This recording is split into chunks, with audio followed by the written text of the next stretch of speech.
This is a small crowd for what we're used to lately, but it's wonderful to see every one of you that have joined us. What number is it? I'm number 11. Number 11. And I will call on Senator Alvarez to lead us in a word of prayer to open us up. Thank you, Mr. Chairman. Please bow your heads. Lord, thank you for this beautiful day. Thank you for the sunshine and the feeling of spring. Lord, we just ask that you bless this meeting and the conversations we have to ultimately serve the people of our great state. For it's in your most holy name we make our prayer. Amen. Amen. Thank you, sir. All right, we have... Did you push your microphone for a reason? Okay, just make sure it was blinking. I just want to see if maybe thought you wanted to do the prayer. All right, we have two bills on the calendar today. We have Senate Bill 357 and Senate Bill 452. We will begin with Senator Kirkpatrick, if you would like to come forward. We've heard both of these bills before, and we're just kind of working on them some more, and they're both a work in progress, and we're going to continue to make sure we can get them right. Go ahead. Mr. Chair. If you'd like to present your bill. Yep. So this is a substitute that you're working from, and it should be 490889S. Is that what you have? Yes. And so after I presented this bill initially, I took some of the questions and feedback and made some changes to the bill, and I'll sort of summarize what I did. This bill addresses a problem that occurred for one of our Senator Tillery's constituents who had a problem due to the location of the military installation, residence, and the spouse's workplace all being in different counties.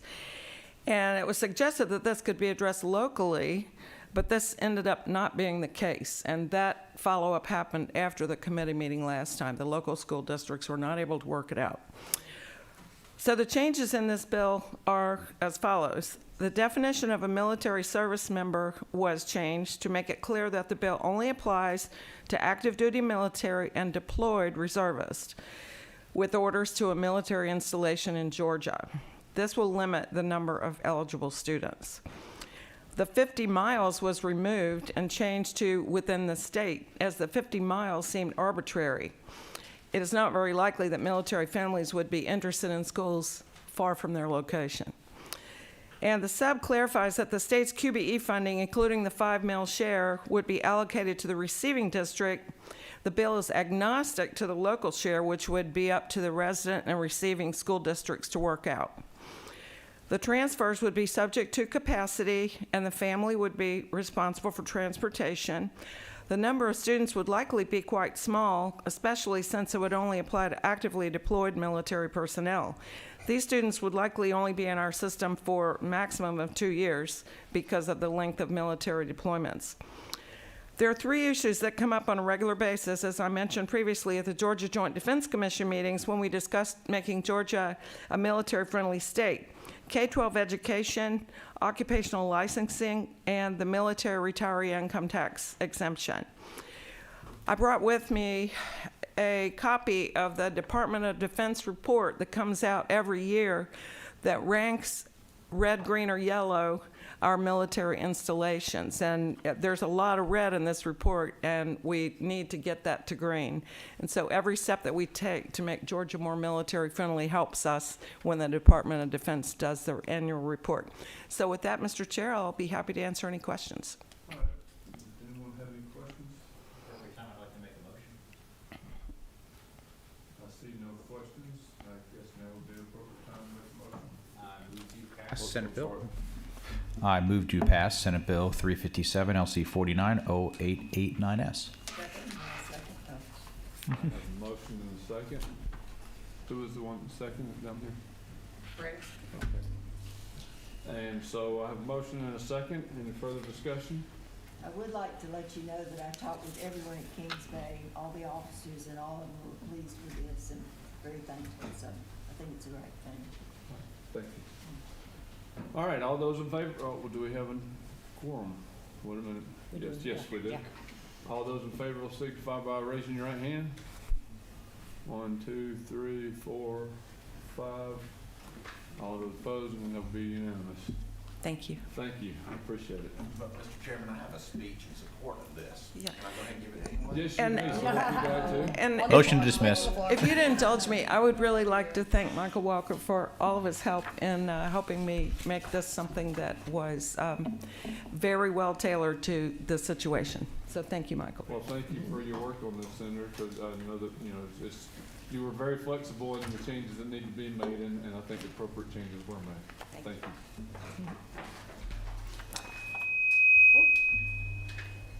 I didn't do it. All right, next we have Senator McNeil. If you would just like to stay, so you can stay where you're at if you'd like to, and just, and we have Senate Bill 452. Yes, sir, thank you. This bill would require a one-time SAT or ACT to be provided for 11th graders during school hours. The bill is a trigger bill and requires later funding for it to go into action. This bill would address rural concerns, including transportation and financial barriers. The Georgia Chamber of Commerce does support this bill, and now I would like for lobbyist Tyler Lewis to give us a few more remarks. If you'd like to come up to the...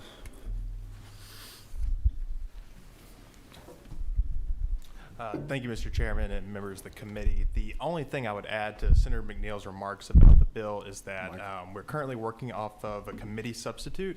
That is LC 490879S. Yes. The only changes that are in the substitute were at the request of Chairman Tippins, and that is that the exam shall be administered with the assistance of a third party in a secure manner that protects the integrity of the testing, and that a student shall be excused from the exam administration at the written request of such student's parent or guardian.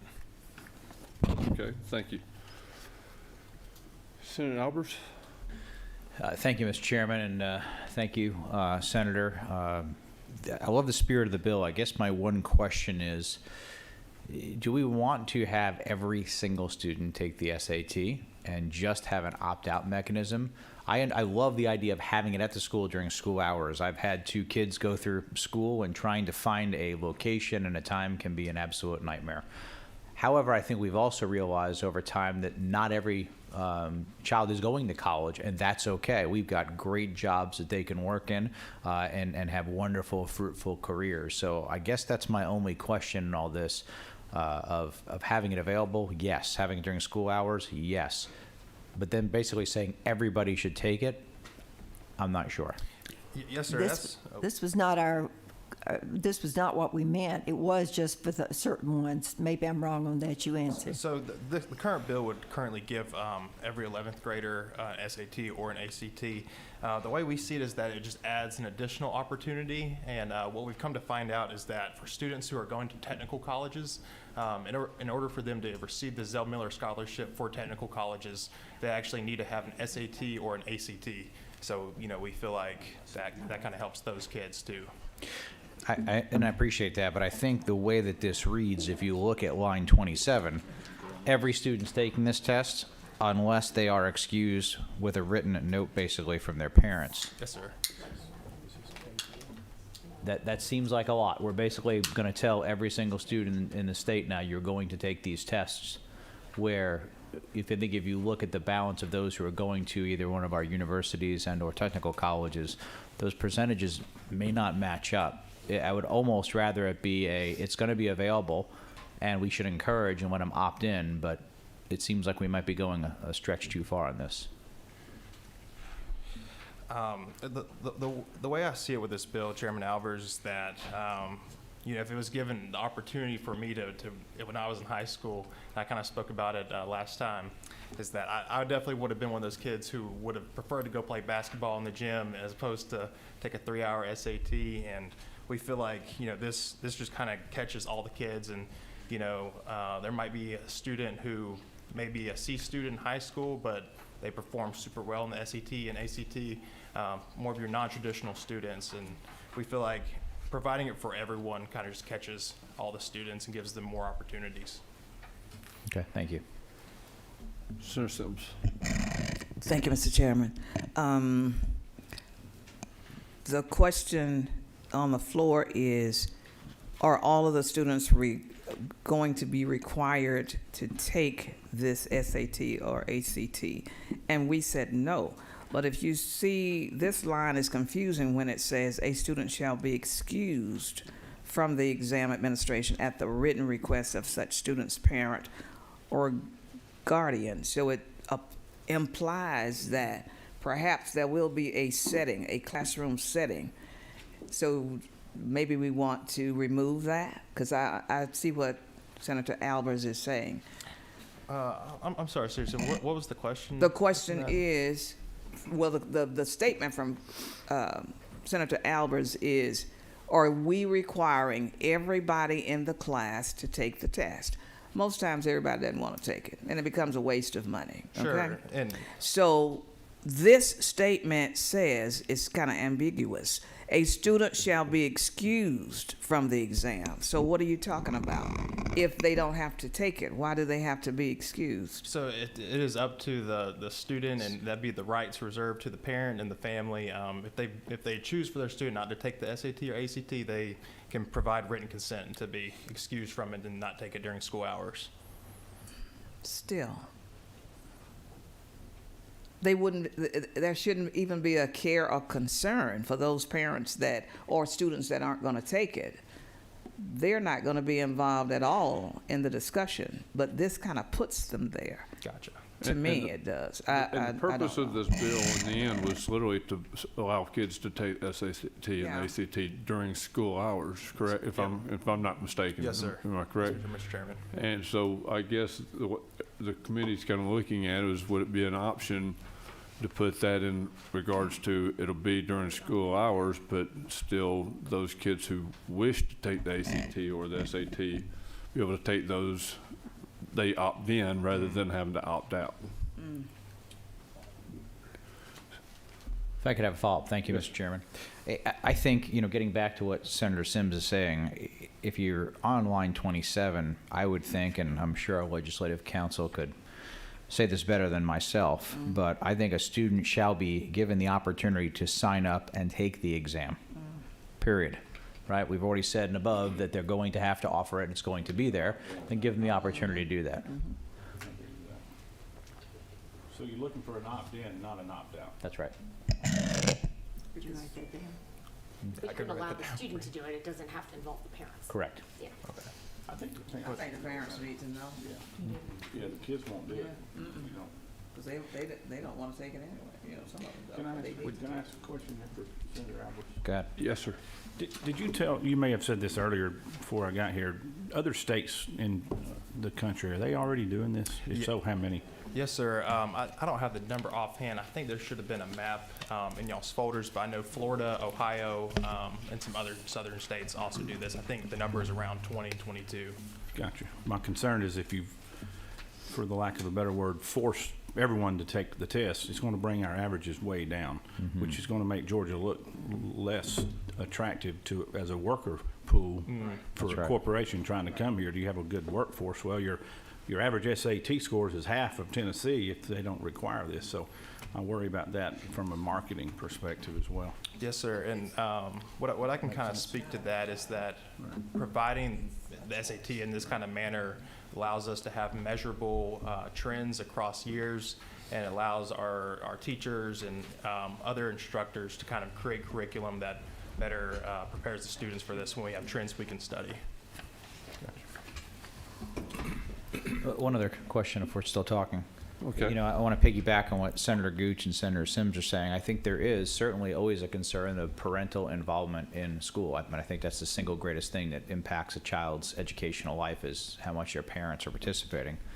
With that in play, this is obviously going to be communicated out from the school anyway, just like everything else is, and either they're going to get that, via, well, most of them have some type of a portal now, or they're going to get the normal things that are taken home. So I would think that this would be well communicated either way, but I guess I'd talk to the bill's author, Senator McNeil. Would you mind if this was modified to be an opt-in versus an opt-out? No, I'd be pleased with that. Okay. Thank you.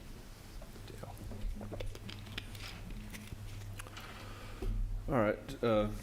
Senator Albers, would you like to put that in the form of a motion? I would move that we amend LC 490879S beginning on line 27 after the word be, a student shall be given the opportunity to sign up for the exam, and striking from excused to guardian. If that makes sense to Legislative Counsel, or he may scribe that better than I did.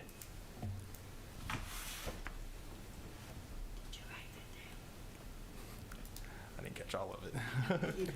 Can you repeat that again, sir? Well, I'm just looking at Michael here for a second. If you are amenable, given the opportunity to participate in such exam administration? That's exactly what I was thinking, yes. So moved. You took the words right out of his mouth.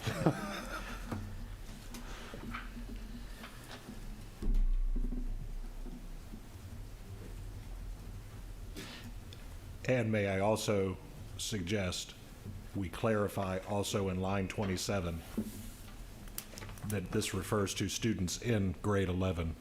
Without that clarification, it could be construed to apply to all high school students. That's exactly what I was thinking, yes. So a Thank you. student in grade 11 shall be given the opportunity to participate in such exam administration. You guys hiring a Legislative Counsel? I you- think I'm ready to join you. Question, would you exclude a senior if they chose to take the test again? Why not give that opportunity for anybody junior or above? Well, They may have 12. moved to the school that year and not had that opportunity from where they came from. That's a good idea. The bill is written for 11th grade, that's why I made that distinction, but I if would the say 11th grade. grades 11 or 12? Yes. That's a great idea. You're not just a pretty face after all. I came here for a reason. You knew they were messing it up, didn't you? Save more money than my kids will be.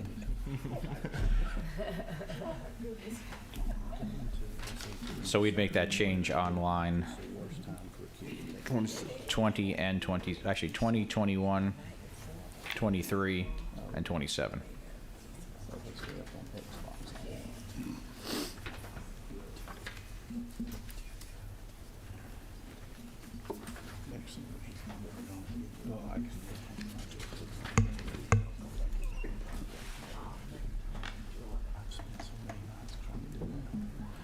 Okay.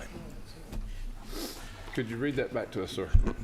The motion is, Okay, the motion is we are going to change on lines 20, 21, and 23 to grade 11 and 12. And then on line 27, I'm going to let Michael read that. After testing, the next sentence on line 27 would read, students in grade 11 and 12 shall be given the opportunity to participate in such exam administration. Period. So moved, Mr. Chairman. all right, I I would have a also motion. request that at line 3, just to reflect the change, and 12 would be added after grade 11 on line 3 in the title. Okay, Matt, you include that in your motion? You include that in your? Yes, so moved, Okay. Mr. Chairman. All right. I have a motion to amend. Do I have a second? Second. I have a motion and a second. Any discussion, further discussion? All those in favor of the amendment, please raise your right hand. You're the right. All right, and so the bill is amended, now is amended. We do have one speaker who wishes to speak to the bill. Michael Sullivan, wish to speak to this? That's the amendment. No, that was the amendment.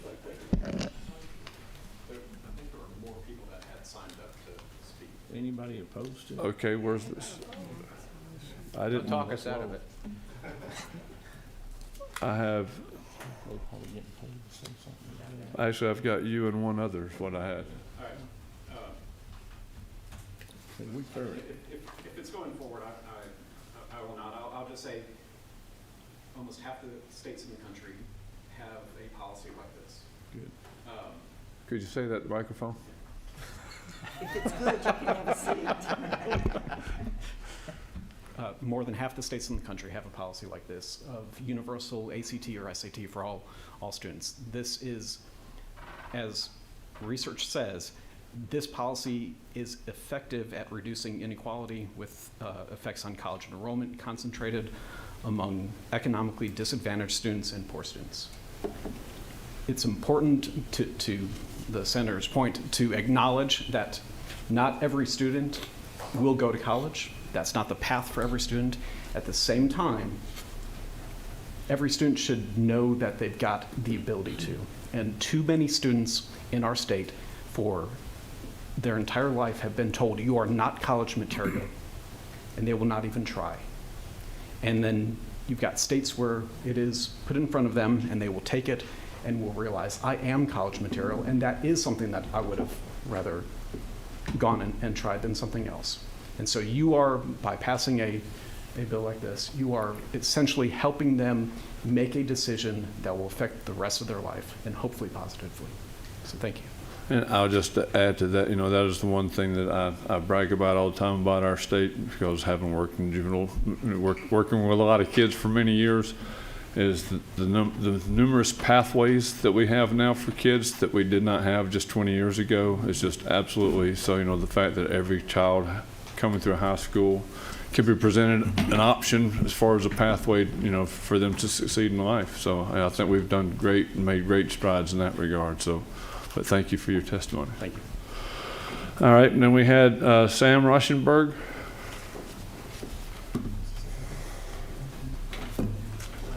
Good afternoon, Mr. Chairman, committee members. This morning, actually, nearly 3,000 students, juniors in Atlanta Public Schools, took the SAT during the school day.